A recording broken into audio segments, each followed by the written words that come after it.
If anybody has an objection to recording.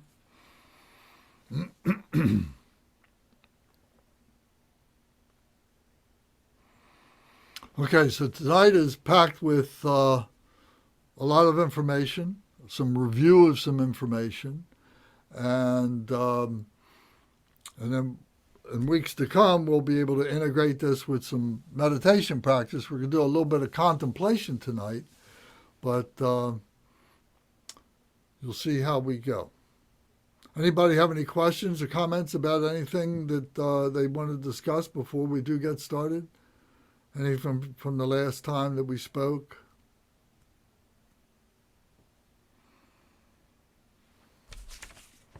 Okay, very well. So we have a prayer book. Noah, where do you live? I live in Greenville, South Carolina.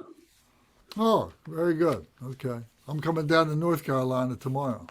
You'll be close. Yeah. Come down to Greenville. You're about 45 minutes out. Yeah, we'll be coming to Hendersonville, south of Asheville. Yeah. Yeah, the you're west not far side. from me at all. Asheville's about 45 minutes from my house. Yeah. You'll be close. I actually know somebody that lives in Greenville. Do you? Well, it's beautiful here. I enjoy it. Good. Yeah. Zara is in Asheville. Yes, I'm going to see Zara on Wednesday, as a matter of fact. Do you? Yeah, Hi. we're going to have lunch together. Nice. Yeah. So we're going down to see my wife's sister. Okay. Okay, so we're going to use our prayer book, and please, Noah, just bear with us. And if you like, we can send you a copy of this. So we begin with our opening prayers, and these prayers are meant to help us to state our motivation, our intention to help all sentient beings to achieve liberation from confusion. So everything that we do is dedicated for the benefit of the enlightenment of other beings. So this motivation is stated here in these opening prayers that we're about to recite. All mother sentient beings, especially those enemies who hate me, obstructors who harm me, and those who create obstacles on my path to liberation and omniscience. May they experience happiness, be separated from suffering, and swiftly I will establish them in the state of unsurpassed, perfect, complete, and precious Buddhahood. All mother sentient beings, especially those enemies who hate me, obstructors who harm me, and those who create obstacles on my path to liberation and omniscience. May they experience happiness, be separated from suffering, and swiftly I will establish them in the state of unsurpassed, perfect, complete, and precious Buddhahood. Dagla dang wa je pe dra no pa je pe geg. Tar pa dang tam she ken pe par du jo pa je pa tam she ki so je pe. Ma nam ka dam yam pe sem chen tam she de wa dang den. Dug now dang drel nur du la na me pa yang dag pa zog pe zhang ju bren po she to pa ja. Thus, until I achieve enlightenment, I perform virtuous deeds with body, speech, and mind. Until death, I perform virtuous deeds with body, speech, and mind. From now until this time tomorrow, I perform virtuous deeds with body, speech, and mind. De she du sang ma ge gi bar du lu na gi sam ge wa la ko. Ma she bar du lu na gi sam ge wa la ko. Du de ring ne song te ni ma sang ta sam gi bar du lu na gi sam ge wa la ko. We take refuge in the kind root and lineage lamas. We take refuge in the deities of the mandalas of the yidams. We take refuge in all the exalted Buddhas. We take refuge in the perfect Dharma. We take refuge in the excellent order of the Sanghas. We take refuge in all the noble Dakas, Dakinis, and Dharma guardians, possessors of the eye of wisdom. We take refuge in the kind root and lineage lamas.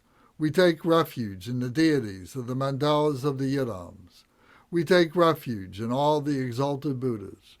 We take refuge in the perfect Dharma. We take refuge in the excellent order of the Sanghas. We take refuge in all the noble Dakas, Dakinis, and Dharma guardians, possessors of the eye of wisdom. Sren Sen Sawa Danger Paje Pe Pal Dan La Ma Dam Pa Nam La Gab Su Chi O Yedam Kil Gorgi La Sok Nam La Gab Su Chi O Sangye Chom Den De Nam La Gab Su Chi O Tam Pe Cho Nam La Gab Su Chi O Pa Pe Ge Dun Nam La Gab Su Chi O Pa Wo Ka Jo Cho Kyong Song Me Song Ye She Gi Chang Dang Dem Pa Nam La Gab Su Chi O. Until I attain the heart of enlightenment, I take refuge in all the Buddhas. I take refuge in the Dharma, and likewise in the assembly of the Bodhisattvas. As the previous Buddhas embraced the enlightened mind and progressed on the Bodhisattva's path, I too, for the benefit of all sentient beings, give birth to bodhicitta and apply myself to accomplish the stages of the path. Until I attain the heart of enlightenment, I take refuge in all the Buddhas. I take refuge in the Dharma, and likewise in the assembly of the Bodhisattvas. As the previous Buddhas embraced the enlightened mind and progressed on the Bodhisattva's path, I too, for the benefit of all sentient beings, give birth to bodhicitta and apply myself to accomplish the stages of the path. Shangju Ning Por Chi Ki Bar Sangye Nam La Kab Su Chi Chodang Shang Shub Sampa Yi So Klang De Shin Kab Su Chi Jitar Nong Gi De She Gi Shang Shub Tugni Ke Padang Shang Shub Sampe La Pa La De Dagrim Shin Ne Patar De Shin Jo La Pandandu Shang Shub Sam Ni Ki Gi Shin De Shin Du Ni La Pa La Rimpa Shin Du La Pa Ji O. In the Buddha, the Dharma, and the Sangha most excellent, I take refuge until enlightenment is reached. By the merit of generosity and other good deeds, may I attain Buddhahood for the sake of all sentient beings. In the Buddha, the Dharma, and the Sangha most excellent, I take refuge until enlightenment is reached. By the merit of generosity and other good deeds, may I attain Buddhahood for the sake of all sentient beings.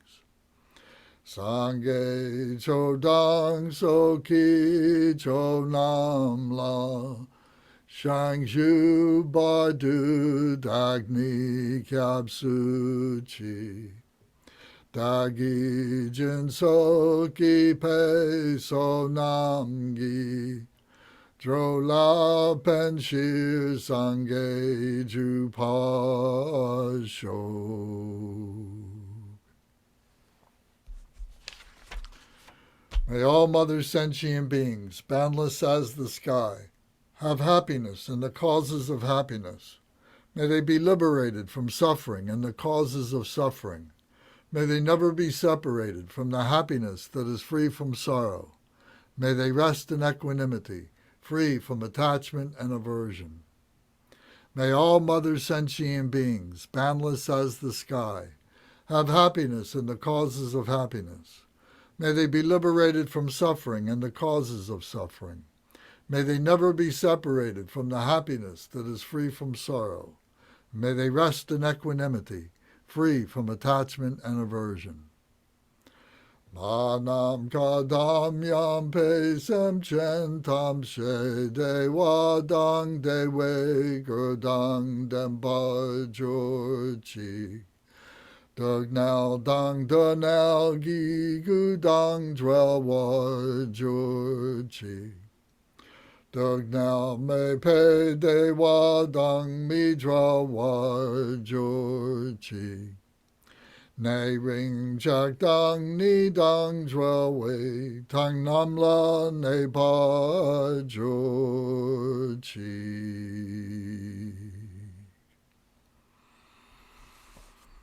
Okay, thank you very much. Okay, so I just want to begin by reviewing what we talked about last week and be able to let everybody see the screen share. And if you can take notes, is a wonderful thing. Everybody can see the spreadsheet that's on the screen now?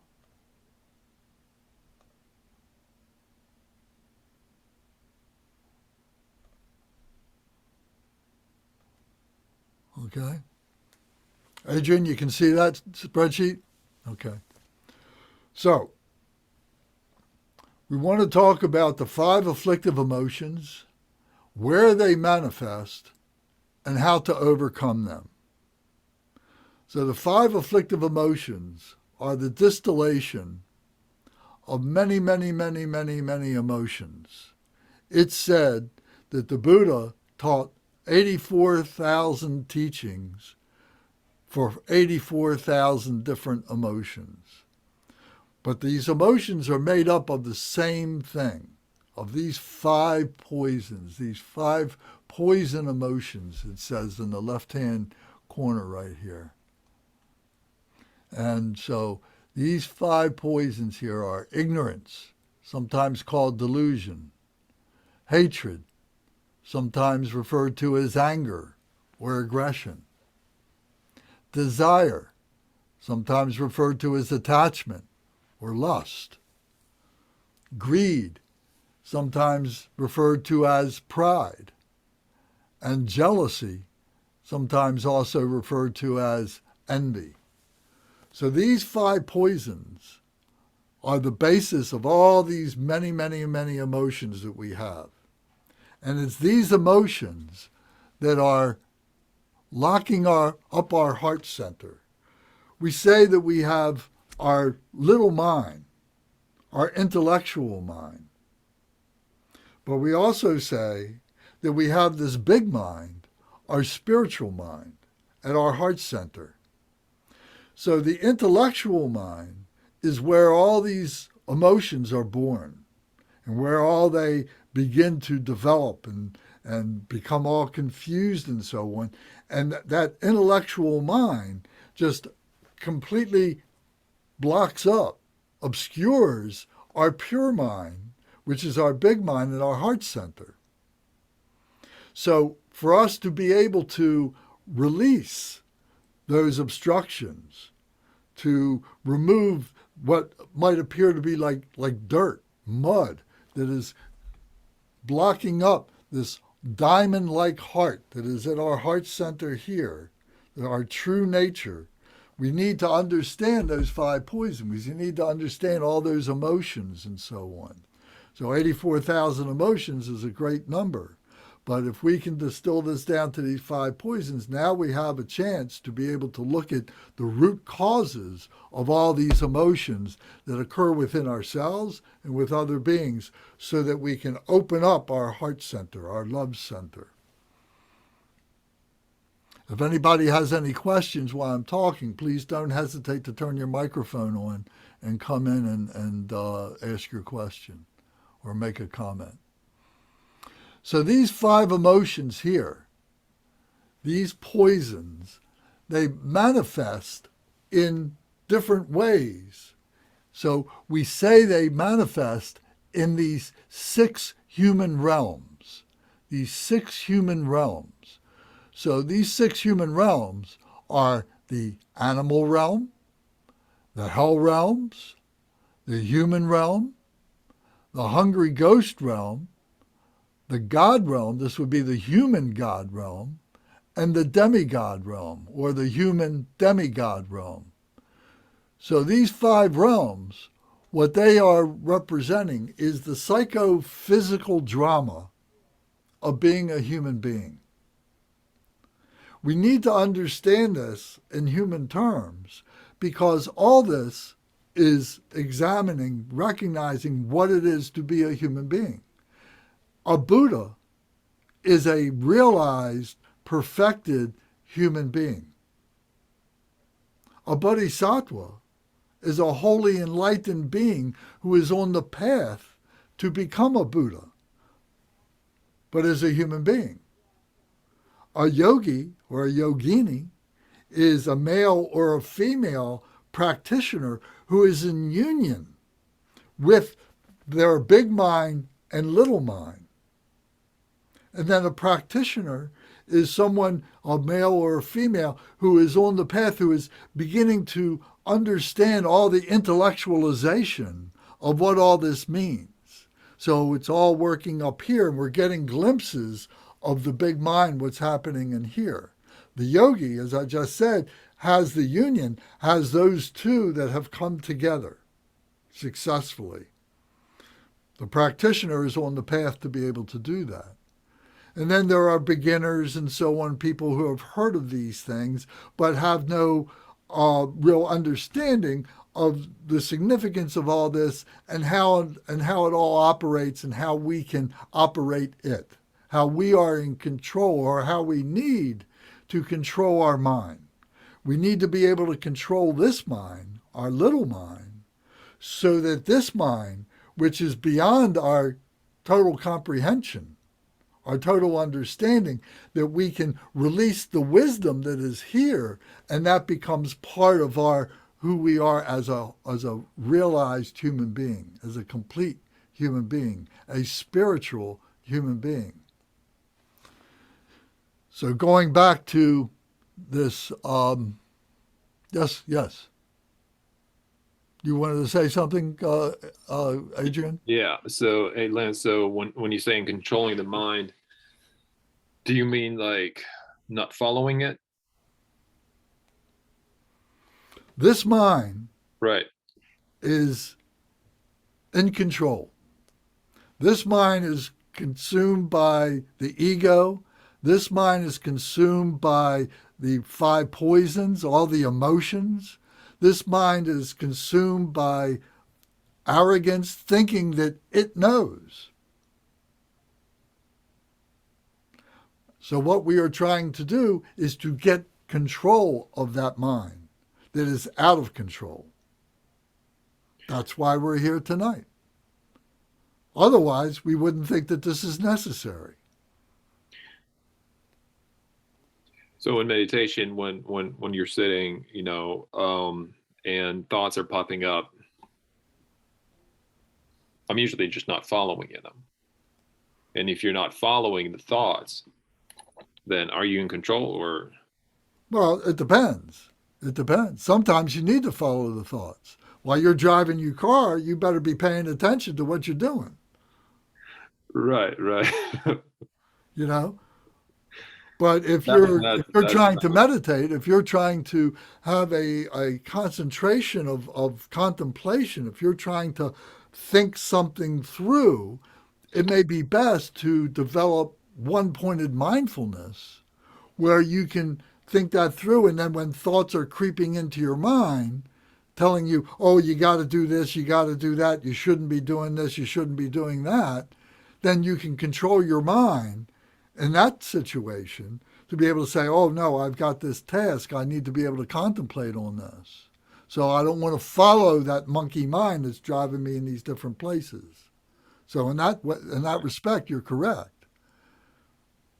So there's a practicality to following the mind, but there's also a practicality to be able to know how we can control the mind. Does that make sense? Yeah. Thank you, Lance. Thank you. Okay. Whoops.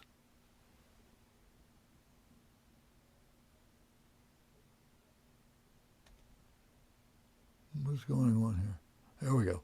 All right, so now these 6 human realms, these are the psychophysical drama of being a human being. Sometimes we behave like an animal. We are animal after all. We come from that. That is who we are in terms of our physicality, and some of our mentality is locked up as a human, as an animal realm. Hell beings are suffering insufferable sufferings because they have done terrible things that have caused them to be tortured by those self-imposed demons within themselves that is constantly regurgitating their anger and their hatred, their aggression, and their evil deeds. So they're like in a hell. Maybe you know somebody that's been in hell or feels like they're in hell. Maybe you, at some particular time in your life, have felt like that you were in a hell, or that you can empathize with other beings who appear to be in a hell, in war zones, or sick, or going through famine. Then the hungry ghost realm are beings who are insatiable. That no matter what they have is never enough. Their greed just overcomes them, and they're totally immersed in the idea that they have to have more, they don't have enough. The hungry ghost realm. And then the God realm, the hungry God realm, are those beings who have great wisdom, but they are so self-absorbed with themselves and their own personal pleasures that they have no way of being able to recognize the suffering of other beings, that their wisdom, if actualized, may help those other beings out of their suffering. So they're super prideful. They are locked up in their own pride of their own wisdom, of their own abilities, and don't pay attention to other beings. And then the demigod, a human realm of the human demigods, are beings who are in constant conflict between themselves to be able to gain as much power over other beings, these other realms, as possible. These beings have great skillful means. They have great ability. They are great manipulators of other human beings who give them money, who give them power, who give them respect, etc., to be able to, because these people are the demigods, are convincing them that they're going to help them. But these demigods don't have wisdom, and they are leading people into a suffering that they don't realize, because these people are just literally robbing them of their resources. And these demigods are also in conflict with the gods themselves, with the human gods, because they want to be adored as the human gods are. So we go into a lot of conversation with this. As we've gone over this many times and so on. So right now we're just doing a review, a clarity review, for anybody who has questions about this. So there'll be another time when we'll go into greater detail about this, and there's books written about this. So now for each of these realms, each of these sufferings, there is a remedy. There is an antidote. So take, for instance, the antidote for the animal realm, for ignorance. Who can turn on their microphone and tell me what the antidote for that is? What's the antidote for ignorance? Wisdom. How do you get wisdom?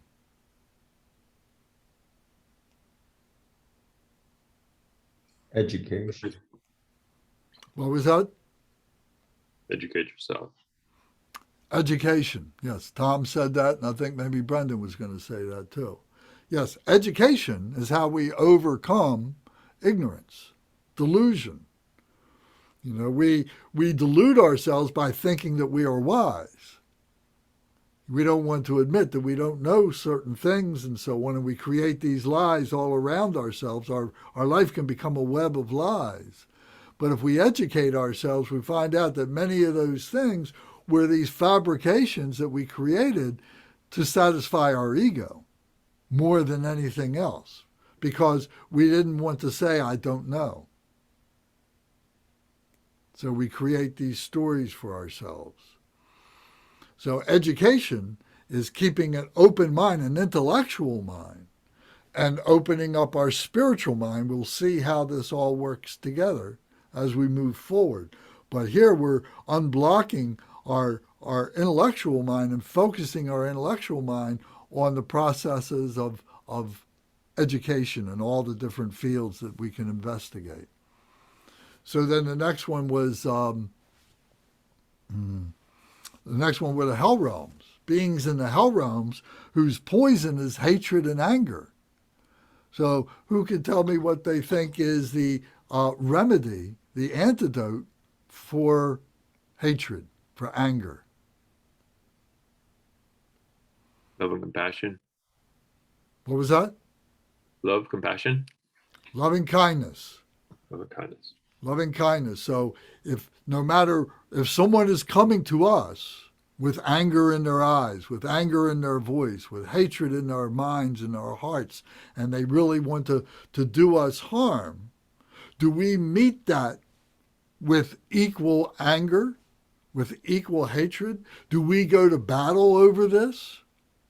Or do we say, I appreciate you're feeling the way you do, but I can see through your anger. I can see the cause of your anger, and I'm going to show you grace. I'm going to help you to recognize your cause of anger. And that's loving kindness. That although this person has great hatred, I'm going to show them loving kindness to help them through their suffering, because they are acting out their suffering through that anger and aggression, etc.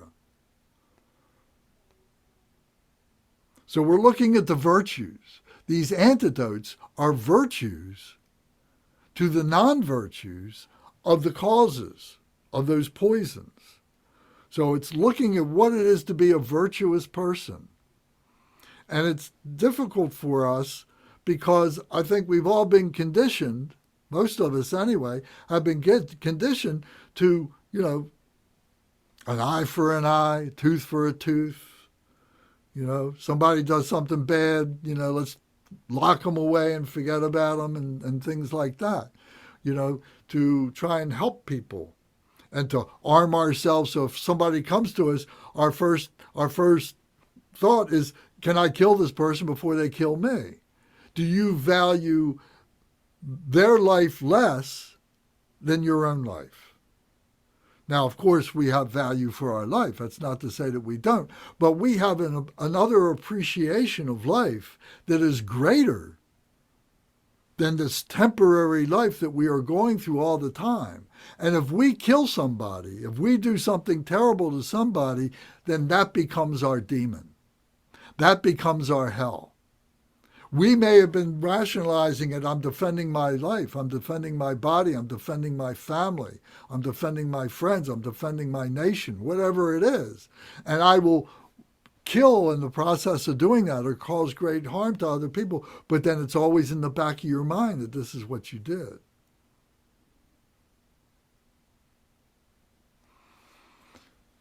So then the next one was, we'll skip the human realm. We'll come back to that in a minute. But the hungry ghost realm, we talked about the hungry ghost realm as being insatiable, as being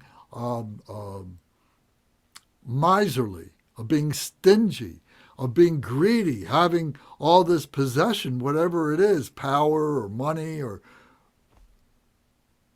wealth, position in their workplace, whatever, that comes from their greed.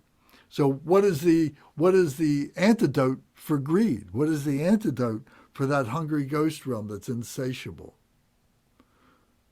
Somebody else besides Adrian. Somebody else got a thought? What's the antidote for that?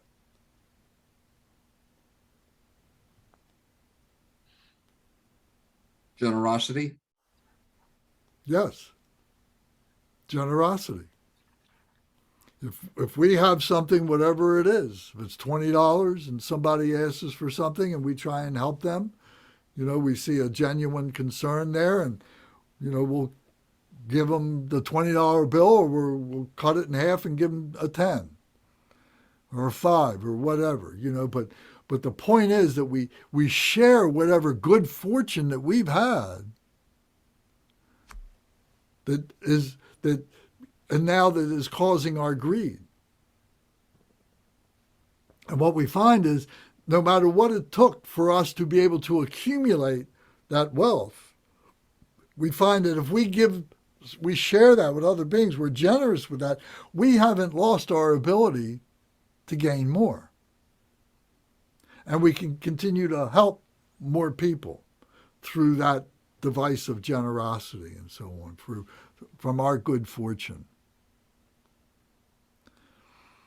So then in the God realm, we talked about the human God realm, and the God realms are in this state of pleasure that is beyond our real comprehension, but actually maybe we can think about that. Maybe you can think of times when maybe you thought that, wow, I feel like I'm a god. People think that I'm a god. People that live in India or in Africa or other very impoverished nations think of us as living on streets of gold and so on.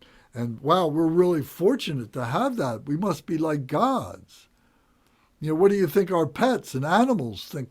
They have no real concept of this, but out of nowhere, we give them shelter, we give them food, we take care of them. When they're sick, we take them to the vets. They must think of us like we're gods. And there's human beings, that think of each other like gods. Maybe some people might think that there's certain politicians or certain sports people or certain doctors or certain philosophers or certain great thinkers, professors and universities and so on are like gods. But remember, the point is they have great wisdom, but they're so locked up in their own pleasure, they're not hearing the voices of those that are supplicating them to help me. Oh, please help me, help me, help me. I need this, I need that. Help my family, help bring rain. Do all these things that we need. And those human gods, they don't pay attention. They're not paying any attention at all. They hear none of that. They just continue in their godlike ways. And then the demigod realm, the human demigods are like titans. They're great, powerful people, the titans of industry, the titans of our education system, the titans of our politics, the titans of society. And they're fighting for each other to be able to get more power from the other titans. Oh, you've given enough to this group, you should give some to me now.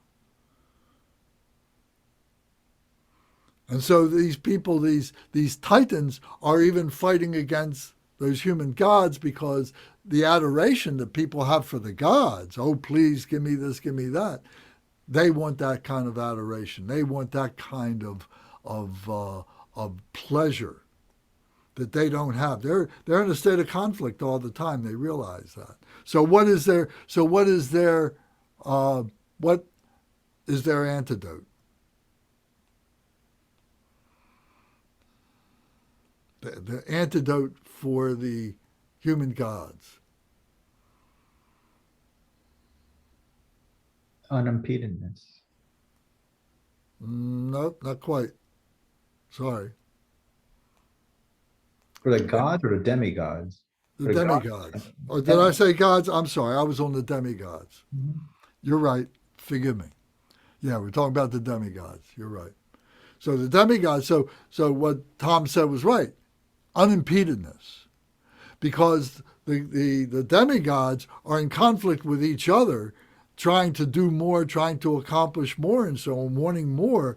But what we find is that we can do whatever we need to do.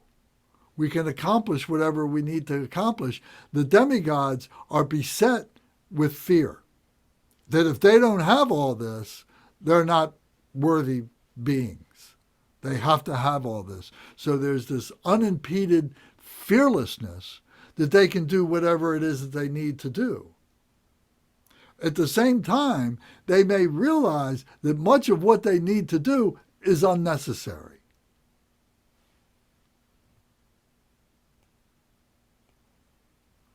So this overcomes jealousy. This overcomes envy.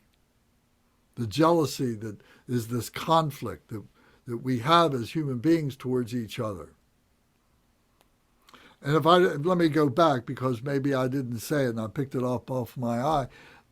For the human gods, the remedy for the human gods is compassion, is being able to recognize that they don't recognize compassion. So we need to be able to demonstrate to them compassion. We need to be able to show them those gods' compassion, those human gods' compassion. And by seeing that, they may be able to open themselves up and be able to share that wisdom that they have, the power that they have that's locked up in that wisdom to help other beings who are suffering greatly. So this is the antidotes here to these poisons. And then the wisdoms that overcome these are the wisdom that develops from the education of ignorance is the all-pervading wisdom that pervades everything that we are, everything that we do. The wisdom that develops from loving kindness overcoming hatred is mirror-like wisdom. What that means is seeing everything like an appearance and like an image in a mirror. It's not real. It's an appearance. So we begin to see that all life is like appearances. Everything is it's like a mirror. So I know that's a pretty abstract idea right now, but nevertheless, we will go over that again and talk more about that. But that's how we can use loving kindness towards these beings that hate us, because their hatred is just illusory. It's just something that they've created for themselves, and they suffer from it greatly. Then the wisdom that in the human realm that overcomes desire is what overcomes that are the faults of samsara, the faults of suffering. When we recognize the faults of what it is to be a human being, of what it is to be in this world, of what it is to be a human being, we develop the wisdom of discriminating awareness, where we can develop the idea that I can control my mind to say, okay, I don't need to think about this right now, but I really need to think about this right now, and I'm going to do that because of my discriminating awareness. Later on, when I've accomplished what I need to know here, I can go back to that which I put on the side, and I can go back to that and bring that up. And maybe there's several other things that I have put on the margins like that. So the wisdom of discriminating awareness is what allows us to overcome our passion, overcome our attachments, our desires.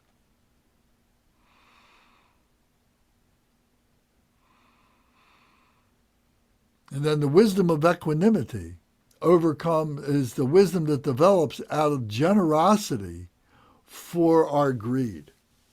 The generosity of our greed, or the generosity that overcomes our greed, is the wisdom of equanimity.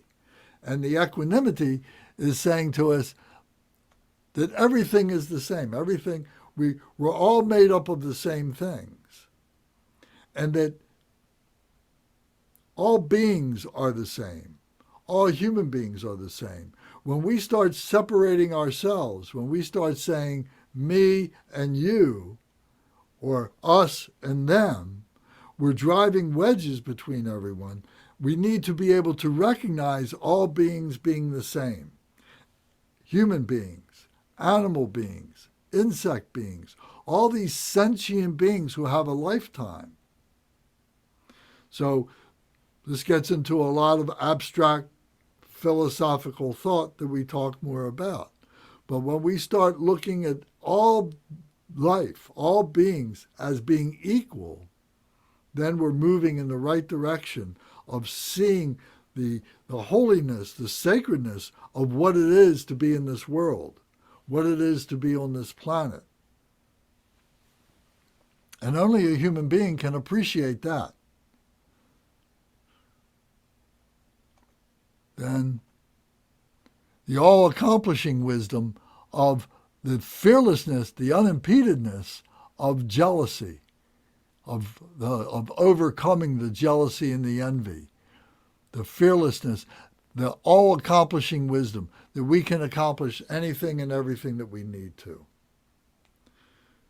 So this was a quick review of these 5 poisons, where they manifest and why they manifest, and then just to make this other point here. So there is a Buddha. So in our tradition, we have all these symbols to help us to recognize these abstract ideas. So the Buddha Varanchana, the Buddha Ascobia, the Buddha Amitabha, the Buddha Ratnasambhava, the Buddha Amagogasiddhi. So these are intellectual representations of wisdom that is in our heart. The wisdom in our heart is our spirituality, and then we give it these names and these human forms in our artwork and so on to help us to associate, make associations with this and so on, because these things are very, very subtle. And we need to have different tools to be able to understand all this. You know, we're talking about this big mind that communicates in a whole different language. It communicates in a language that isn't English. It isn't Sanskrit. It isn't Hindi. It isn't French or any other language that you can name. However, it does speak in a language of light.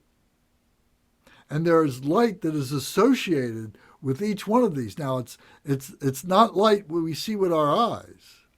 We first begin to intellectualize it in that way. But we find that each of these lights have a certain vibration to them that coincide with these wisdoms and these Buddhas. These Buddhas being awakened ones, the highest part of being a human being. So the color white goes along with this Buddha Varanchana and the all-pervading wisdom. The color blue goes along with Ascobia and the mirror-like wisdom. And the color red goes along with Amitabha and the wisdom of discriminating awareness. The color yellow goes along with Ratnasambhava and the wisdom of equanimity. And the color green goes along with Amagogasiddhi and is symbolic of the all-accomplishing wisdom. Now, this is a very simple way of explaining this right now. There's many different ways to explain all this phenomenal nature that we experience with our brain, with our mind, and so on. And there's many different interpretations. There's many different symbols that we can use for this, and many of them will overlap and so on. We'll see how they do that and so on. But anybody who has had an experience where it has been of mind only, of been in that meditative mind, where all rationality just kind of falls away, then one of the things that we experience is that light. We experience it with the heart. And as we experience it with the heart recognizes that, and the brain processes it and say, oh, interprets that as that's what this means, and puts this together as like a puzzle coming together. So this is being in union. This is the yogis. This is what the yogis and the yoginis are able to do. They're in union with all of this. So we're identifying all these component parts. So now we have a vocabulary, we have a frame on which we can continue our conversations about what this big mind is and about what this phenomenal nature is. Okay, any questions or comments? I have a question. Hi. Yes, Carla, how are you? Hi, sorry, I'm not showing my face. Why is the hungry ghost and the gods on the same level? Like not on the same level, but it's the same equanimity. It's the same generosity and compassion. And it says hungry ghost and God level. Why are they placed together in that table you showed? Right. It's out of being able to see that there is this overlap. That Yeah. sometimes this greediness leads to pride, and this pride then leads to that, thinking that one is a god. I've got so much money. I've got so much power. I must be a god. Only a god can have all this power and everything. Interesting. Thank you. Wow. We start believing in being a human being too much, or in the psychophysical drama of being a human being. What we're trying to do is transcend being a human being, recognizing that being a human being is a great gift. However, we can become seduced by being a human being, seduced by the pleasures, seduced by the wealth, seduced by the power, and that we think that this is the only thing, this is the best thing.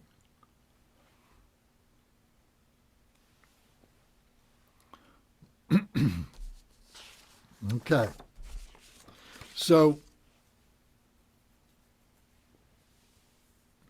the Buddha, Shakyamuni Buddha, the historical Buddha, lived 2,600 years ago. And he was a human being like us who had the good fortune, because of his karma from prior lives, to be able to purify himself, to get to the point of being born at the time he was born, and being able to recognize these demons, recognize these faults, recognize these poisons, recognize these emotions and so on, and to be able to recognize what the antidotes were for these, that he was able to purify himself, to be able to have that realization of what it is to be a human being and to be liberated from the attachments, from all those things of being a human being. So this comes up from the platform of being a human being, but then it supersedes it. It transcends it. So in order to do that, he had many different teachings for these things. We talked about the Four Noble Truths before, that all life has suffering. The suffering is desire, our grasping at having a life, our grasping at these poisons that we just talked about, our ego, etc. And that the way that we overcome this is through the cessation, through the renunciation of human life, the renunciation of these things. So how do we accomplish that became the fourth of the Four Noble Truths, which was called the Eightfold Path. And this is a means, a system by which we can evaluate our life at any particular time, our behavior, our thoughts, and so on like that, to be able to guide us to that renunciation through that monkey mind that is always going and renders us out of control. But this the Eightfold Path teaches us how to control the mind. So we talked about that quite a bit. The Buddha also taught the 12 links of interdependence.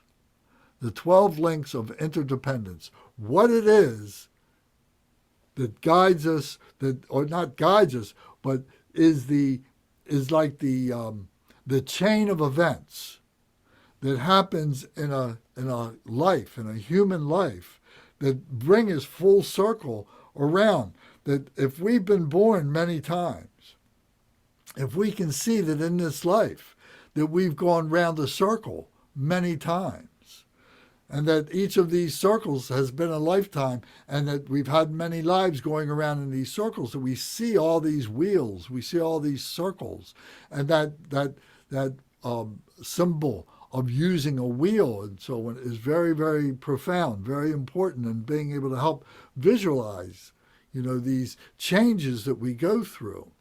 So these 12 links of interdependent origination or dependent of conditioned arising. There's many different ways of talking about this. And I'm going to screen share, excuse me. I got something else here.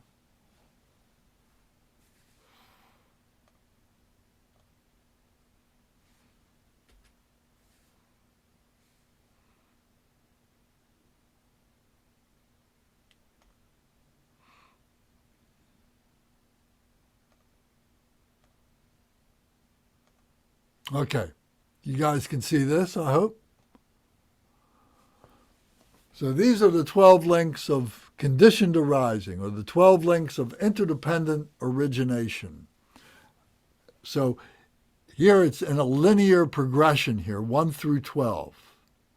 And here it's in a linear circle like this, these 12 links. So these are just, artistic or visual, graphical ways of being able to describe something that is very, very subtle, very difficult to explain, but we have to try and do it. What we're trying to explain is that all those 12 links are interconnected with each other. So if you're familiar with a Venn diagram, is showing maybe like 2 circles or 3 circles that are intersected with each other. And that there's this common point to all those circles. So in a holistic system, in this holistic system, there's 12 of these spheres, there's 12 of these circles, and they all intersect with each other at these critical points. And that there is this one point where they're all connected with each other. So this is what we're trying to recognize is what we are the embodiment of. It's our physical body, it's our intellectual body, and it's our spiritual body.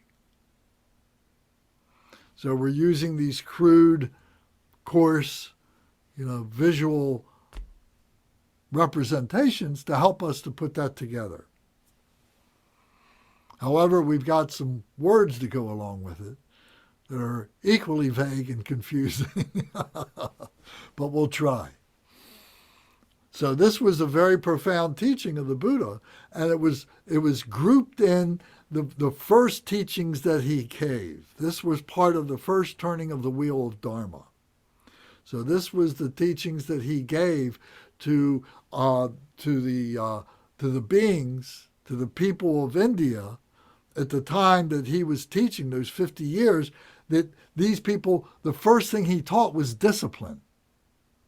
So he was teaching, why we need discipline and how it is that what it is that we can do with having this discipline, how we use this. So it's the what the problems are, the why all these things are happening, and then the how we can transform these things.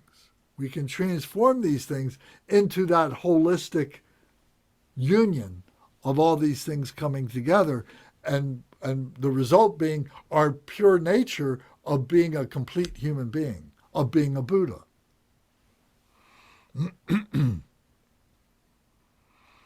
So going back to this, so well, let me start this way.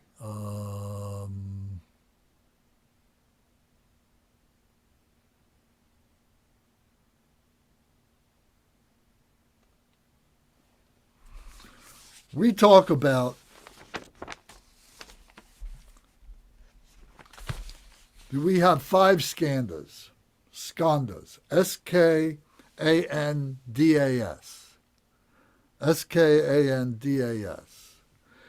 these 5 Skandas is a Sanskrit word that means heaps, Heaps, heaps. And these heaps are like heaps of stuff.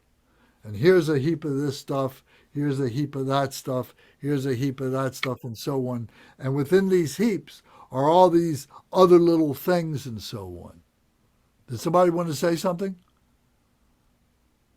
Okay. So these 5 Skandas are what it is to be a being. So first we look at, there is the form body. We have this physical form. We have this physical body. But that physical body is made up of many things. It's made up of skin. It's made up of muscle tissue. It's made up of bone tissue. It's made up of connecting tissue, of tendons and so on. It's made up of systems, the elementary system, the digestive system, the optical system, the hearing system. All these different systems are all part of this form body of being a human being. So there's this heap of all these systems that are within the physical form of being a human being. That's the first skanda. Then the second is sensations. That out of this form body now, with all these systems working together, we start to have sensations. We start to recognize, we don't have names for them yet, but we start recognizing heat and cold, wet and dry, hunger, thirst. We start having these sensations within ourselves.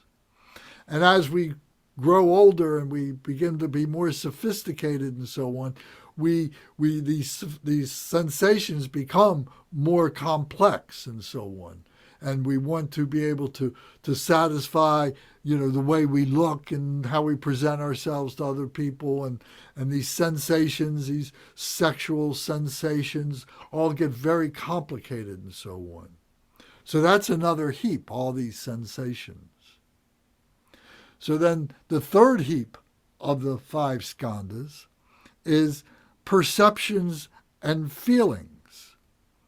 And these perceptions and feelings are, now we have this form body, we have all these systems, we're starting to have these sensations, and now we're starting to predict things.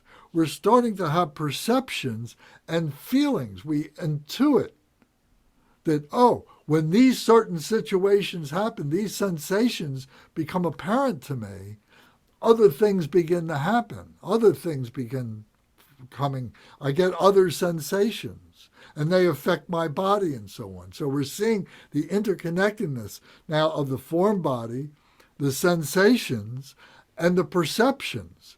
And the perceptions and the feelings are happening within our brain. So those first two are maybe processed through the brain to some degree, but now the brain is becoming more of a predictor of things. It's processing impulses.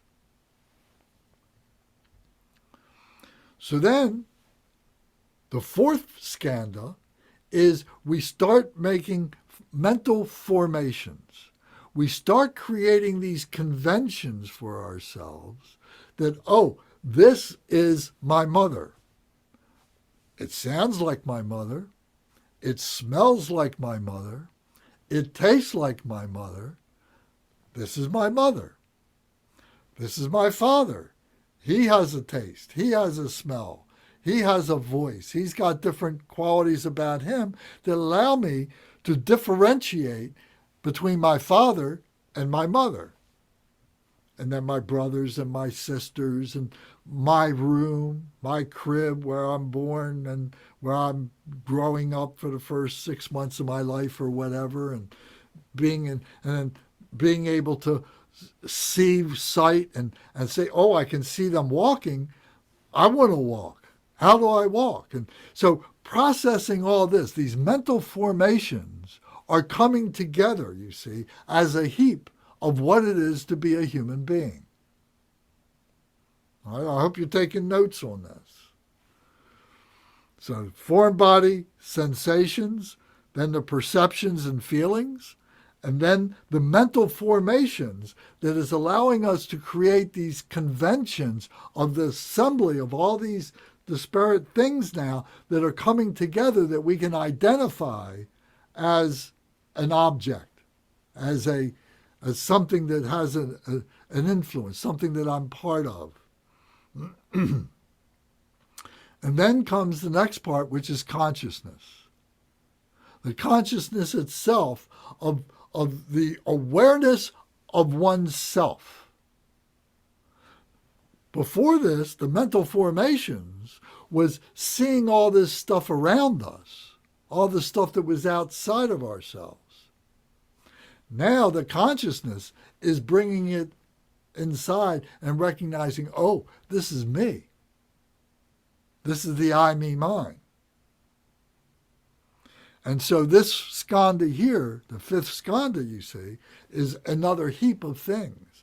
How do I interact? How do I interact with my mother? How do I interact with my father? How do I interact with my brothers and sisters? How do I interact with my room, my crib, and so on?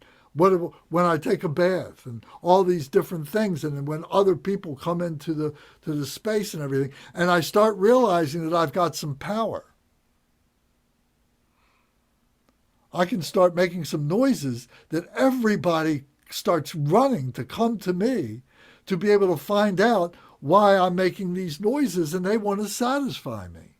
Man, I got some power. And we become conscious of that. And we start using that. We start developing that. So with these 5 skandhas now we're going to layer them into these 12 links of interdependent origination. These 5 links of skandha are part of those 12. So we're going to see how this all comes together. Any questions or comments? Where do the 5 senses come in? Is it in the sensation part? The I'm sorry, 5 senses? I'm sorry, say it again. I didn't hear what you said. The 5 senses, like hearing, sight, and all that. Where does that come in? That would be all part of the perceptions and feeling and impulses. That would be part of the third group. Okay, thanks. Yep. And we're going to see a little bit more detail now as we go along with this next part. Okay. Any other comments or questions? Okay. Is it interesting, I hope? Okay, good. And just remember, I got to look at you when I say this. This was taught 2,600 years ago.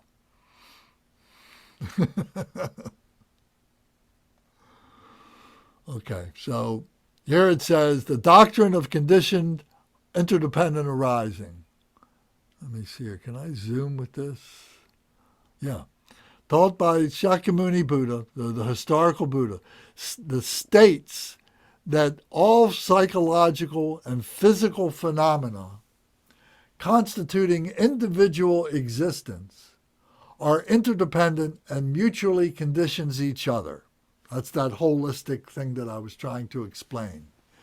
This causal nexus of sentient beings is the explanation of how sentient beings are entangled in samsara. So the samsara, as you recall, is this ocean of suffering.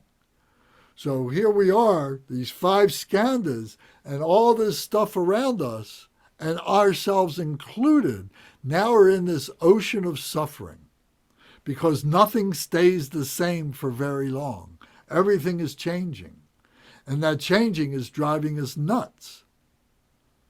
And we're trying to control that. And as hard as we try and control that, we never really succeed. All throughout our lives, we go through all these different cycles of trying to control it. So here's some definitions of some words that we need to rely on to help us as we continue our investigation. So sentient is to perceive the senses, capable of perception, and conscious. So also to that would be that it has a lifetime. It's born. It is subject to stimuli. It is subject to decay, and it's subject to death. So this is sentient. This is why we say that human beings, animals, insects, beings that are invisible to us, that are underneath the earth, beings that are invisible to us, that are in the space all around us, and that are above us. There's many sentient beings that we don't recognize. Then causal is to produce an effect, a motive, a reason. So we talk about the causal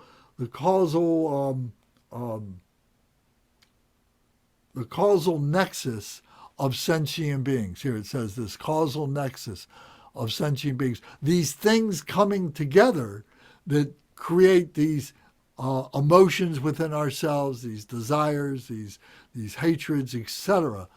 These causal things to produce an effect, a motive, a reason. And then the nexus itself is the connection point between the group of individuals. So all these things. Okay, so now we come down to these 12 links. So first is this ignorance. So we've got these 12 links. So the first 2 are our previous existence. The next 3 are our present existence, or the next, I should say, 1, 2, 3, 4, 5, 6. The next 5, rather. The next 5 are our present existence.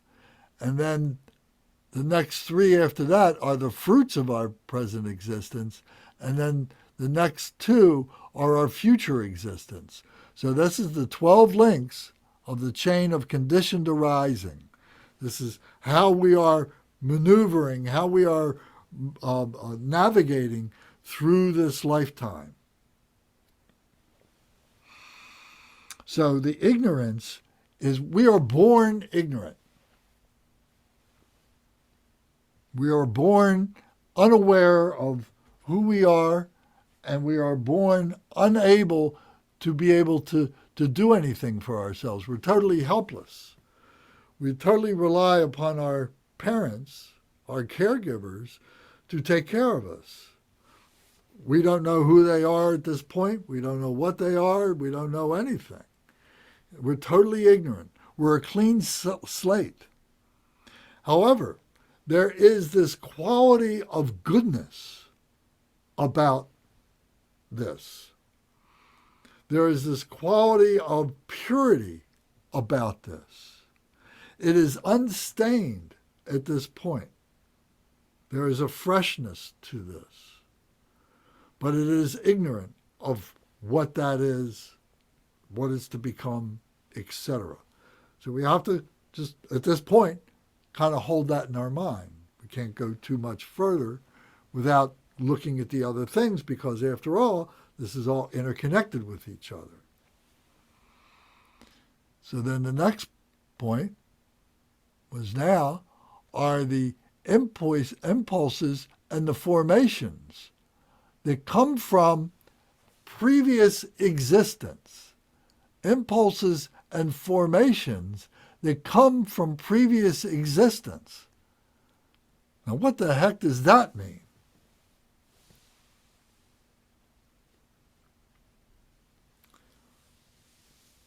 We talk about reincarnation all the time. We talk about that there is this wheel that we are on that is changing all the time, that we were born many times, and that we've died many times, that all this life is just changing. It's all in this state of flux, all this phenomenal nature that scientists spend their lifetimes examining, writing books and so on, that everything is shifting. And it all comes down to, energy equals MC squared. The theory of relativity, that there is this phenomenal nature and that we are part of this phenomenal nature. And as I'm saying, it's in this constant state of flux. It's constantly changing. So there's this spiritual quality to this. There's this physical quality to this. The physical quality to this can be explained in genetics, in the gene pool, the families, the physical families that we come from. As we are developing from the sperm and the egg coming together, and then the zygote being produced and then growing and so on, and that the stages of life development that zygote goes through is the same that reptiles and other parts of life go through. I'm not a great scientist by any means, so I can't go into the detail of that, but I'm sure that you've heard about this or read about this or seen this. So we go through these changes and so on. And this is the genetics of it. This is the physicality of it and so on. However, those of us in the spiritual who have, an understanding of spirituality, we have to use these symbols to be able to explain this, because it's beyond our human comprehension how it really works. But when the egg of the mother and the sperm of the father come together, there is something else that comes in. There is the spirituality that comes together, and the three form that body, that form body that is to become the zygote, that is to become the fetus, that is to become the human being, or whatever being, animal being it is, or whatever insect it is, and so on like that. There is this spirituality quality, this aspect that comes in. And that spirituality is part of the continuum of what it is to be in this kind of life. It is the karma. It is these past power impressions, these vibrations within this vibration that manifests. If we look at this as this big vibration that penetrates us all, we're all part of that. Our hearts are all beating, and they're beating to a rhythm, and the rhythm is that vibration. And that we are either harmonizing with that vibration, it's many layers, it's like music, or we are like a bubble within that is discordant with that vibration. And it just becomes this noise that is in this vibration that is very pure and soft and serene and melodious, where there's this noise that is coming through that does not harmonize.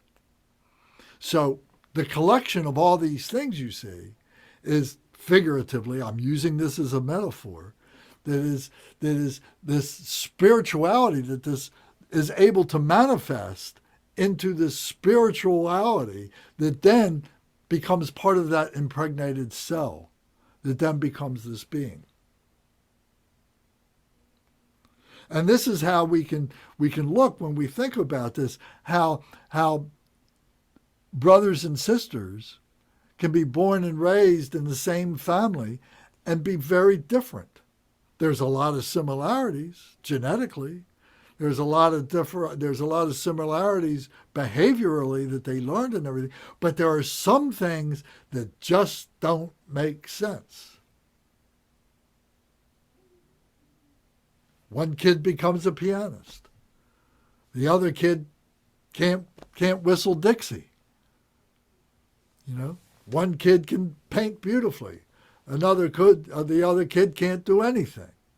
So you can understand all the different permutations of this. I don't have to go into all the detail of this, but you can understand that although we share so many things, there are still some things that we have, some qualities that we have that come from someplace else. So here is an explanation. Here is a system by which we can begin to analyze this and to look at this. So these are the impulses and formations that are vibratory, that come from prior existence. Impulses and formations. And then this comes into a consciousness of, wow, that I've become aware of who I am, what's going on, and this is part of the present existence. So this goes back to the Skandas. So the first skanda would be would be number 4. I should have layered this. So here's the mental and physical. So here is what was the first skanda, the skanda of the form, the mental and the physical coming together. Then the sensations was here's sensations, this number 7 link right here in the present condition. See that? And then the next one was perceptions. That was number 3. So that was the sensations here over with number 2. These sensations that are coming to us from within ourselves and from without ourselves, the way that we interpret things. You know, how we interpret, how we look at things. Some people look at a piano and look at it as firewood. Some people look at a piano and see the music that can be played on it.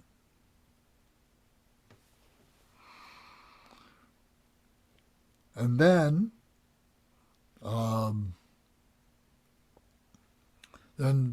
this here, the sixth sense objects, the sixth sense realms, here number 5 is the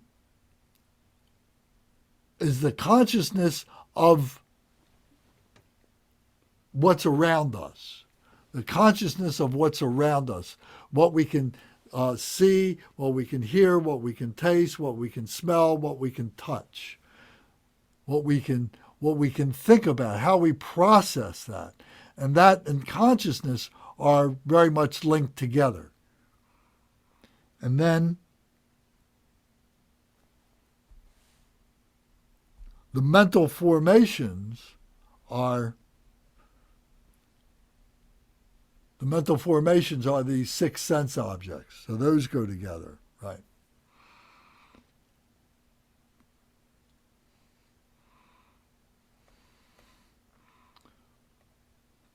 Okay, so now I'm sure you're thoroughly confused. So now I'm going to come back to this diagram, because the diagram is quite abstract, and you can see that there's overlapping things. So we need to show this in another way and then come back to this. We're not going to be able to finish this tonight. We're going to have to go to next week, next time. Does anybody have any comments or questions right now, though? Do you want to take a break? Okay. Okay. Quick question, Lance. You said the 5 skandhas, so they're taught as being the feelings, the form, the concepts, the perceptions, and the consciousness. Yes. Well, let's put the five skandhas in order. Okay, So we got to start getting serious about the way we intellectualize this. So the first one is what? form, Yes. What's the second one? feelings, Sensations. Yes. sensation, feelings, What's the third one? perception. Perceptions. Yes. What's the fourth one? Now that one, I've heard to say to be concepts or mental formations. Mental formations. And Mental then formations. the last one being consciousness. Consciousness. The Okay. five skandhas. So those are the five skandhas. Then how they layer along with or be part of the 12 links gets a little bit, depends on a little bit of interpretation. So it becomes more understandable when we have a linear way of looking at it. So we're going to shift now to a pictorial diagram that helps us to do that. Okay? So bear with me. I know this sounds a little bit crazy, but you'll see. Okay. Any other questions that I can't answer?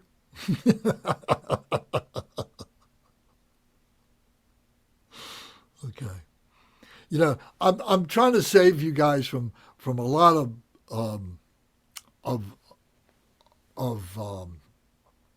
tangential ideas and thoughts. Some teachers will present these things, and when a question like that comes up, they'll spend the next 25, 30 minutes going into all the minutiae of detail of things. And on me, it just gets lost. So for me, I look at it, I take building blocks, and I just let the building blocks lay there, but I've identified them. And then I move on to something a little bit more of a different way of telling the story. And then I can come back to these building blocks and say, oh, now I see how they do interact. Because remember, it's a holon. They all interact with each other and so on. So it's very dynamic. So they have to be thought of in those dynamic terms, not just statically, one by itself.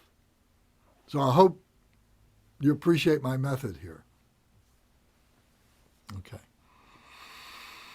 All right, so the next thing I want to do is to bring this up. Okay. Oops. Okay. So this is the wheel of existence. These are the 6 human realms in pictorial display to show us those 6 realms that we talked about before. These 6 realms are being held together as in the grasp of this Mara, this demon. And this demon is our self, is our ego, is our confused presence of who we think we are and how we are being manipulated and manipulating these things that we really don't understand at this point. So that's the first thing to understand. This is the Mar here. So in the center of this are the 3 poisons of these 3 animals that represent the ignorance that's represented by this boar, a pig, the aggression that's represented by this snake, and the attachment, the desire that's represented by this rooster. And they got each other's tail in their mouths, and this is the core, this is the hub of the wheel of this wheel of existence, this wheel of confusion that we are on, that human beings are on. And that this ring here, this outer ring here, is this white ring that's ascending and this one that's descending. So this ascending wheel, this white wheel, is the pious beings, the beings who are being led by their spirituality to a higher purpose. And this black these are descending beings who are following their base desires, their base instincts, their base, characteristics, to being pulled down to the depths of what it is to be a human being. This is what it is to be a good, virtuous human being. This is what it is to be a non-virtuous human being. So this dualistic nature that we have, that we're subject to. So all this being done pictorially.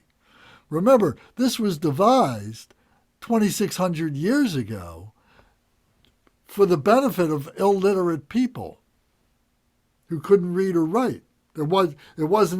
Sanskrit wasn't even a written language at that time. So they used this artwork as a means to be able to help people communicate. They were as intelligent as we are today, although not as sophisticated. So, but these illustrations still are very, very, very helpful in us to understand these ancient intellectualizations of spirituality, when spirituality was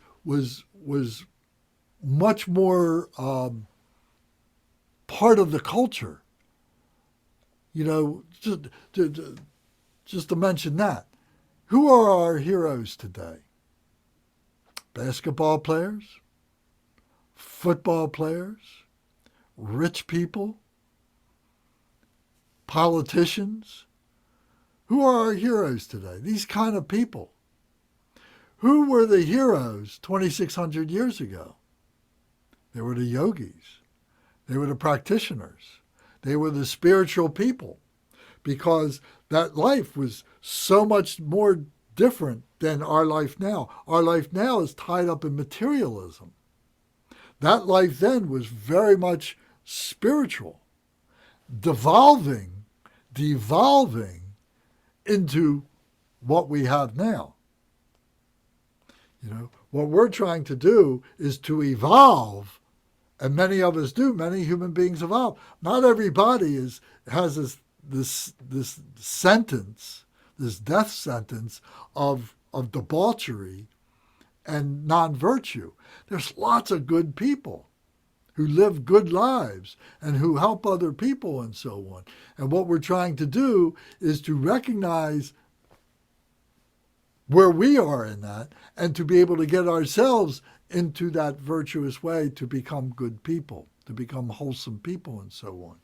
So, and to evolve back into that spirituality, where spirituality becomes more important than our materialism.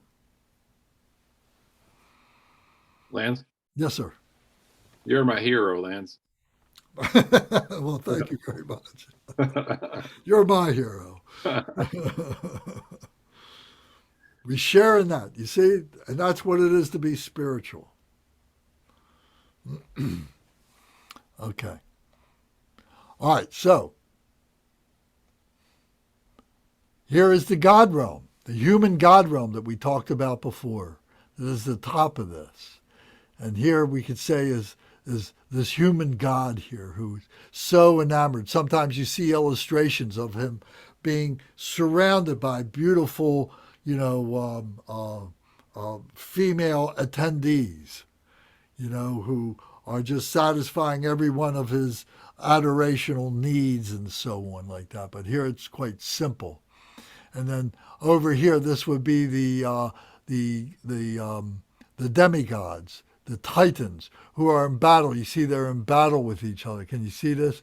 They have bows and arrows and swords and everything. And here are some that are up here that are fighting. Some are a little bit more pious than the others, and some want that. But all this here is all part of that demigod realm of conflict. They're in fighting with each other.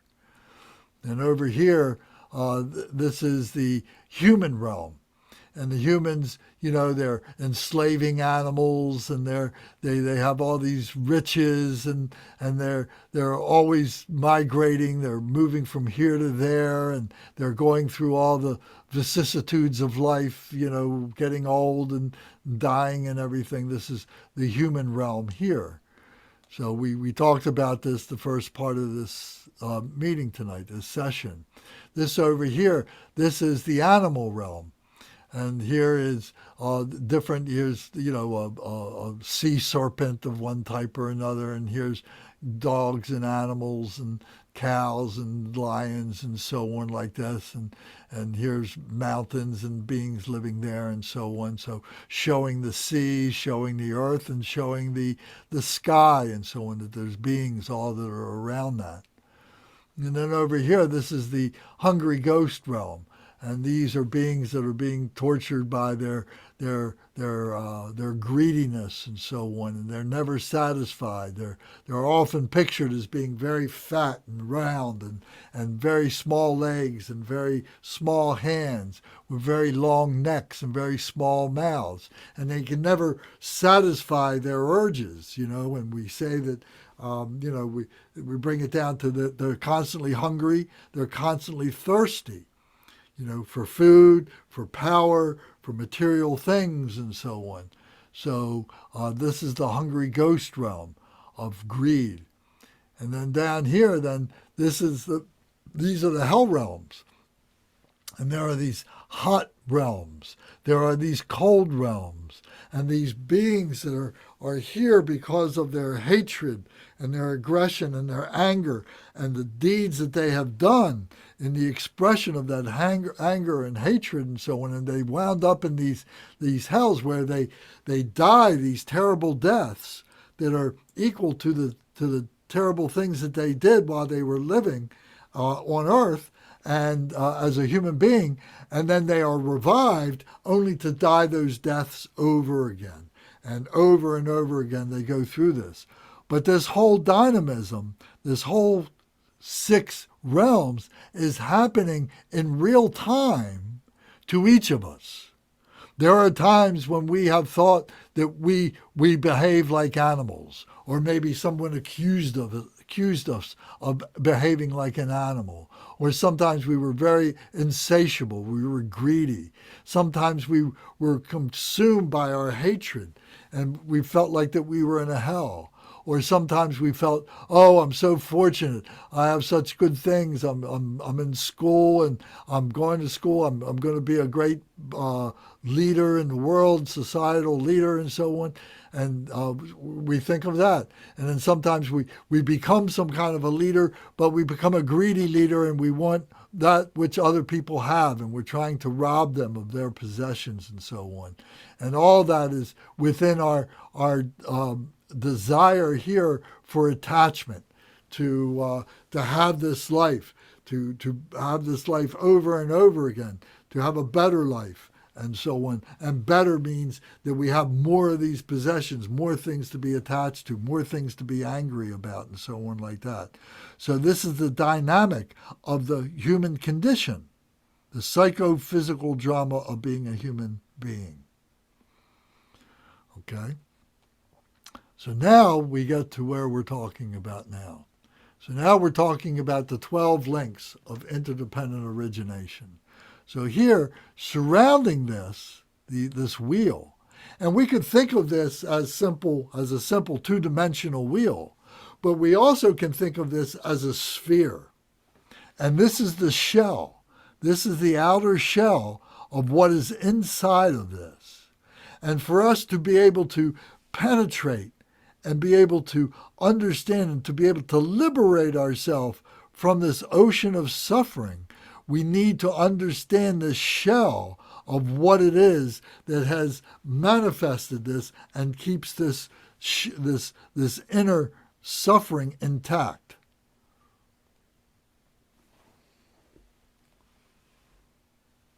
So here is a blind man who is walking along, a blind man with a cane to illustrate ignorance.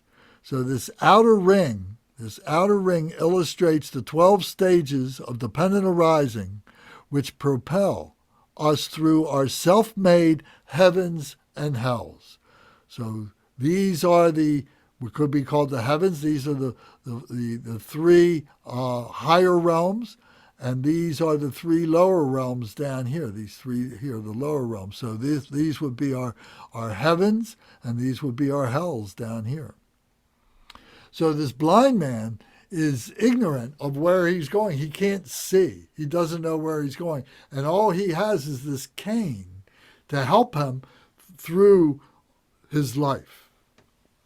So this is the first part, to try and help us to understand ignorance. Like a blind man with a cane is ignorant, not seeing where he is. Then the second portion here is, this is a clay potter who symbolizes forms and impressions.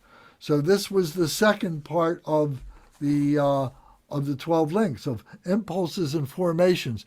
The potter is forming this together. He's creating these impressions. He's making forms out of these impressions. He's bringing this together in a way that a potter takes the clay and molds the clay. So we could say that we're molding our lives. We have this architecture in mind that we want our life to be like. So the potter is representative, symbolic of that, creating those formations, those forms for ourselves. And we come down to this next part, and this is a monkey. It might be difficult to see, but this is a monkey. You can see his face, and you can see his two arms and his legs, and he's on this tree up here. And this monkey in a tree symbolizes our consciousness. This monkey in the tree is never satisfied. He's always jumping from one thing to another. His mind hasn't been able to process the one thing, right? He just wants he's eating a fruit from one part of the tree. He sees another fruit, and he'll drop the fruit that he's eating, and he'll go get the other fruit. Or he'll jump down off of the tree, and he'll run after, something that's on the earth. Or he'll go down into the water, and he'll take a drink of the water or something like that. So this monkey in the tree symbolizes consciousness that's untrained. It's just naked consciousness that is just seeing things, hearing things, feeling things, but not having a value system at this point to be able to process it. Then this next part here, this is a boat that's in the water here, and this is the physical and mental. The physical and the mental are illustrated by a man and a woman in the boat. So here's a man and a woman in this boat. So processing the physical and the mental, this coming together, this physical and this mental, this, let me see something. So here we are just adrift. Sometimes we can think of ourselves just adrift on this sea. And maybe we have our partner in this. Maybe in the first part of our lives, it's our mothers. Then it becomes other friends and so on. And we make these friends, we make these relationships. But we're like in this boat, and we're trying to figure things out. We're trying to navigate our way around all this and so on. And then later on, we get married, and we're now with our marriage partner. We're navigating through these seas. We're in a more sophisticated way and so on. But it's the idea of these things coming together, but being adrift on this sea, being a migrator on this sea. And the only thing separating us from being drowning in this suffering are the thin walls of that boat. If we didn't have that, we would be left to our own devices, and invariably at some point we would sink and drown.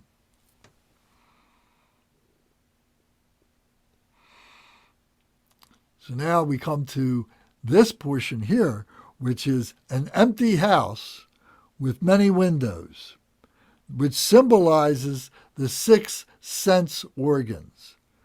So this is a house with many windows. So what that means is that the 6 senses themselves are empty of any understanding, any realization. It's just the eyes seeing. It's just the ears hearing. It's the mouth tasting, the nose smelling, and the hands touching. And the brain is processing this, but just as sights and sounds and smells and so, but hasn't brought it together yet. It's empty of being able to make any conventional formations out of it, things that we can communicate within ourselves and much less between each other. So you can see that there is this movement here, there is this motion, and you can think of it as we are an infant being born and going through, the 2-month, 3-month stage, going through the 6-month stage, going through the 1-year stage, so on. So being able to apply our critical thinking about these 12 links in terms of how we develop as human beings is very helpful. We have to take things apart. We have to put them back together again in this evaluation process. So then we come to this part right here, where here is, they say, an amorous couple, symbolizing contact. So here we are in the thresholds of rapture, this great sensation. What feeling is better than that? This feeling, that we matured to the point that we can have that. And it's said that one of the moments where we go through great awareness, great awakening of that which cannot be explained, of the non-conceptual, is orgasm. I don't know whether you've ever heard that before, but imagine, that when that orgasm comes, there's nothing else. You're just totally enraptured in that. So that amorous couple is showing that, and that would be to show the contact. And the next one here is a man with an arrow in his eye. You can imagine how painful that is, which shows the sensations, the pain of sensations. The sensations start off as being very pleasurable and so on, but then the sensations can turn into being, very distressful. We can eat, and we have the sensation of being hungry, and we have the sensation of all these lovely, tasty foods and everything until we eat so much. So now we have a terrible stomach ache, and we go around for the next 2 days just feeling totally miserable because we've overdone it with our sensations. So that applies to so many things.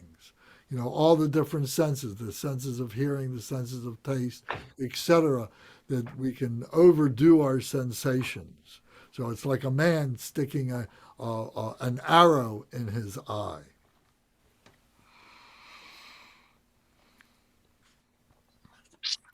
Then is a man drinking wine illustrates craving. So this craving, so now we've gone through these parts of our lives, and we're having sex, we've grown up, we're amassing things, we're having families and so on, we have these sensations and so on, but now we go into this grasping and clinging. This grasping, we want more. This insatiability of wanting more is like drinking salty water. The more water you drink, the more salty water you drink, the thirstier you get. The more that we drink alcoholic beverages, many of us, we get to the point where, we just want more, we want more until we pass out. And some of us have, great, afflictions with that. And so that is talking about craving. Then the next is the clinging. Is this person here is clinging, is symbolized by a woman clinging or grasping at fruit to a tree. So this representation, this illustration is not really great, but the point is that she's holding on to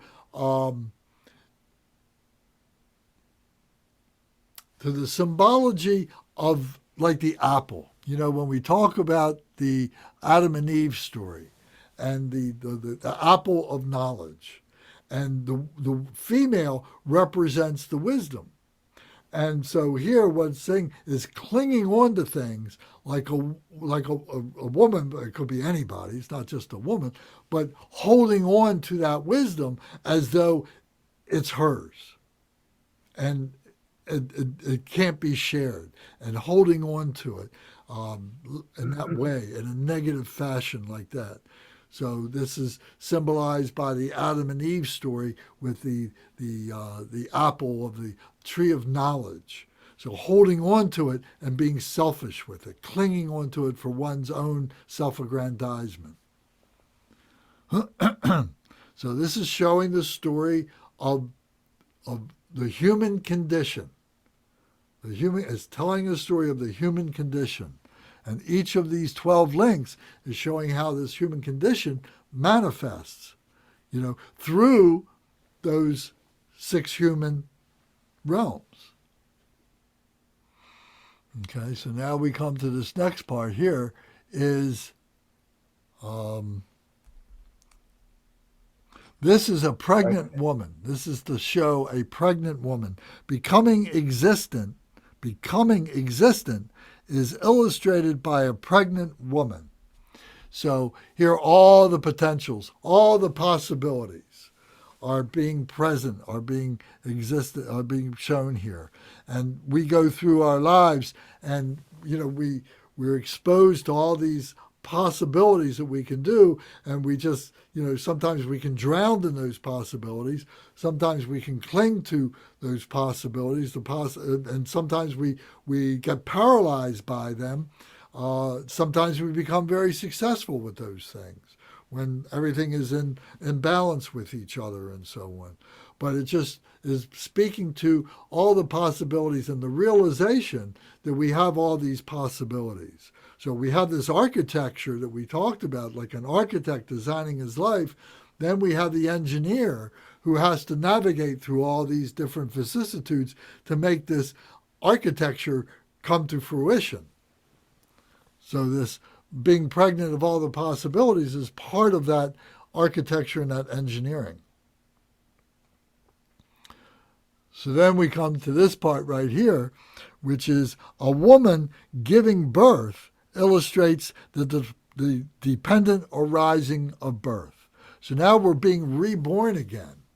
So we've come through all these possibilities, this conditioned life. We've come through all these phases, and we come to this of now being reborn again.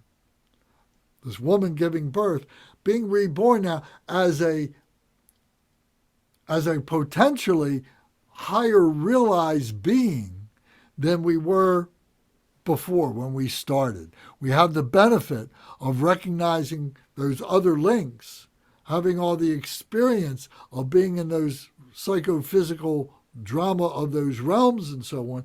And now we have the potential of being born in a higher existence than the one that came before. And then the last one here is a man running about illustrates dependent arising of aging and death. So this is showing that although we have this rebirth, we are still subject to aging and rebirth, and that we have to take all this on our voyage as migrators through this experience of life as a human being, and we have to be able to carry that burden with us and endure all these changes and use this system of dharma, of virtue, recognizing non-virtue, transforming non-virtue into virtue and so on, and being able to liberate ourselves from the clutches of this demon that is holding us in its grip of ignorance and confusion. Hey, Lance, Yes, sir. why do all the trees in those pictures have decorations on them, necklaces or whatever that is? The tree is symbolic of being connected to the earth. There's roots, there's the growth, and then there's the fruition, the actual fruits, the tree, the leaves, the branches, etc. Then, having flowers, and then from the flowers come the fruits, and then the sky above it that is part of the, and that it's growing towards that potential, the growth potential. So the tree is symbolic of that journey, of the three spheres, of the roots, the body, and the fruition. Okay. So it's a recurring theme in this kind of Buddhist art. It's probably in the Hindi art too. I'm not a student of that, but I've studied a little bit about the Tibetan art, and that's a recurring theme. That makes sense. Yes. Everything has, in those pictures, everything has a meaning. Yeah, it was a book. Yeah.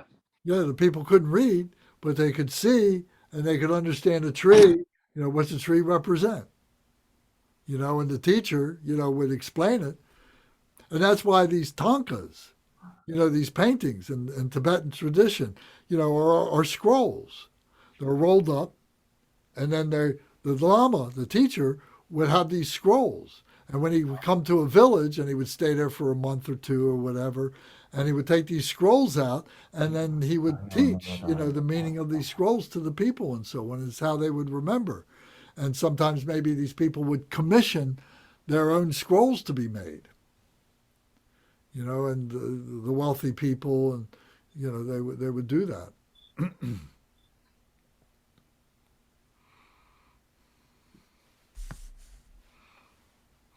So this sets a stage. So we're going to go back, and we're not going to do it tonight. There's not enough time, but we're going to go back to the illustration of this, and be able to talk more about this, how these impulses and cravings and so on, and kind of go through it in a slightly different way that gives a little bit more texture to understanding this very, what I would say, these abstract ideas, the 12 links of interdependent arising. So is this beginning to gel a little bit? What's your feedback on this? Just conceptually, is this helping a mental idea to come about, because this is what blocks up this. We got to understand this to be able to open this up.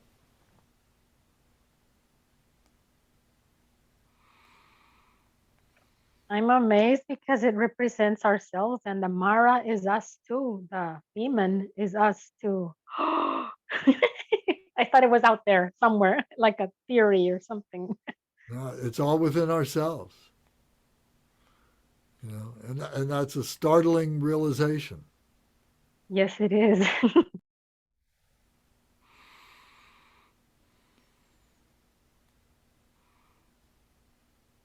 What is it? Say it every day. All phenomena arise from causes. All this arises from causes, yes.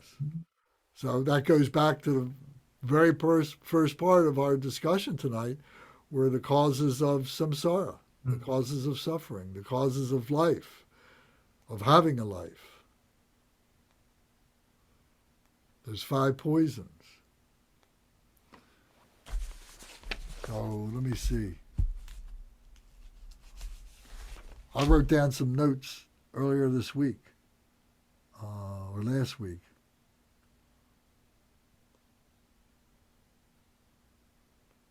How are you suffering now? You know, at any given time, you know, where's your suffering? Doesn't mean that you have to be suffering right at this moment, but how long can you go before something happens that there's some suffering? You know, maybe it's just you can't make your computer work right. Maybe it's somebody cut you off. Maybe it's you can't understand something. Maybe it's, you know, your spouse said or did something that upset you, or one of your kids or something like that, or you saw something on TV. Well, you got me suffering 90% of the time now. I mean, all of that is happening at one point or another. I think that,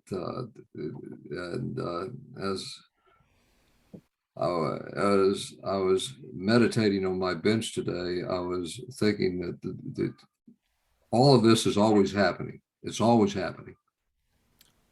And for most of my long life, I've paid entirely too much attention to what is happening.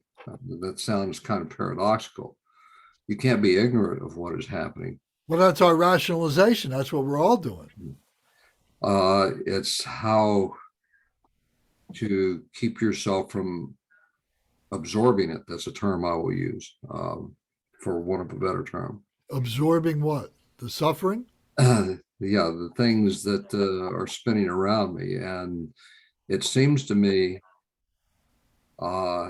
and it may be because of communications and the amount of information that is available to us these days, that it is always trying to break into our consciousness, and through meditation, in our spirituality, we can find a way somehow to be aware that it's there without absorbing it. To me, that is the secret. That is the river that I haven't crossed yet. Some days are better than others, but then, well, that's the Dharma. The Dharma becomes our protection.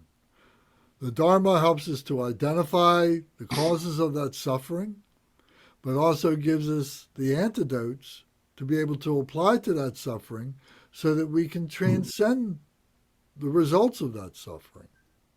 We can transcend the vicissitudes of life. We can still be a human being. That we can become a living Buddha. Or at least a practitioner, at least a yogi, a yogini, and maybe a bodhisattva. So we're on that continuum. We're on that vibration. Carla, did you have something you want to say? Because I see you have your hand up. It says this is samsara and the causes of suffering, suffering and the causes of suffering, right? Yes. So when that disappears, it's nirvana, absence of suffering and the causes of suffering, right? Yes. How is that depicted? Is that depicted some way, or it doesn't have a picture? The image of the Buddha himself or herself. You know, that's the image that we can look at and say, oh, there's enlightenment. Okay. And when you ask that question, what are you suffering right now? And if the answer is nothing, what's that? Well, that's very good. That's great. That's a little glimpse. Because right now I'm self-aware, I'm self-conscious that I'm talking and like, ugh.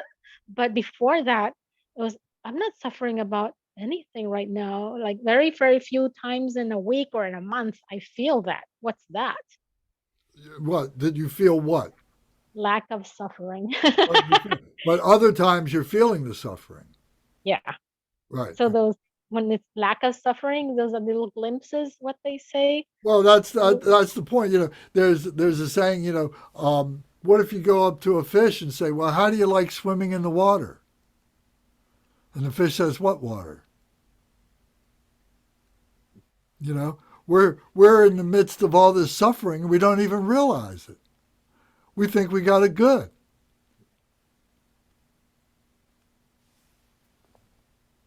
We got used to it. You get used Yeah. to it. You get We don't see it. you Okay, get thank you. conditioned to it, you know? And so the question is, when do you say, you know what, I've had enough? Now, I'm not talking about that we're going to go around killing ourselves or anything crazy like that. It's not like that at all. But that we become complete human beings and take responsibility for that suffering. And when we do that, then we take responsibility for our happiness. It doesn't have to be like this. Now, this is samsara, and we may not be able to change what happens on this planet. But this planet ain't the only one. You know? So, and it may be in a different form than we are capable of understanding. You know, reality, what's reality? How do we explain reality? This is part of reality. But is there reality, what's in between, you know, this space? What's in this space? So it's a mind blower. But we're preparing ourselves for it because when we die, when we give up our physical body, then we become nothing but spirit. And are you prepared for that? And that's what we're trying to do. Thank you for helping. Thanks. All right. Well, thank you. I don't want to keep everybody too late. If anybody has a burning question, you want to stay after dedication prayers, I'll be more than glad to answer what I can. But I think we need to do our dedication prayers. So if we can go to our book and we do the dedication prayer on page 21 and 22. So everybody recite out loud. And Noah, thank you very much for joining us tonight. I did notice that you seem to be taking notes, so if you'd like to have a discussion, sometimes we can do that, and you're welcome to join us anytime. So thank you for being here. And Thank you very much for having me. I've enjoyed this. all right, good. And thank Adrian for bringing and introducing you. All right, so now we recite this prayer. Glorious, holy, venerable, precious kind root and lineage lamas, divine assembly of yidams, and assemblies of Buddhas, Bodhisattvas, Yogins, Yoginis, and Dakinis, dwelling in the 10 directions, please hear my prayer. May the virtues collected in the 3 times, by myself and all sentient beings, in samsara and nirvana, and the innate word of virtue, not result in the 8 worldly concerns, the 4 causes of samsara, or rebirth as a Sravaka or Pratyeka Buddha. May all mothers sentient beings, especially those enemies who hate me and mine, obstructors who harm, misleading Maras, and the hordes of demons, experience happiness, be separated from suffering, and swiftly attain unsurpassed, perfect, complete, and precious Buddhahood. By the power of this vast root of virtue, may I benefit all beings through my body, speech, and mind. May the afflictions of desire, hatred, ignorance, arrogance, and jealousy not arise in my mind. May attachment to fame, reputation, wealth, honor, and concern for this life not arise for even a moment. May my mind stream be moistened by loving kindness, compassion, and bodhicitta, and through that may I become a spiritual master with good qualities equal to the infinity of space. May I gain the supreme attainment of Mahamudra in this very life. May the torment of suffering not arise even at the time of my death. May I not die with negative thoughts. May I not die confused by wrong view. May I not experience an untimely death. May I die joyfully and happily in the great luminosity of the mind as such and the pervading clarity of Dharmata. May I, in any case, gain the supreme attainment of Mahamudra at the time of death or in the bardo. Om, Ah, Hong. Om, Ah, Hong. Om, Ah Hong. May my body, speech, and mind become inseparable with the body, speech, and mind of all the enlightened ones for the benefit of all sentient beings. Thank you, Lance. Good You're night, welcome. everybody. Thank you, Carla. All Thank you, right. everybody. Good night. Okay. Thank you, Lance. Thank you. Good night. Okay, thank you.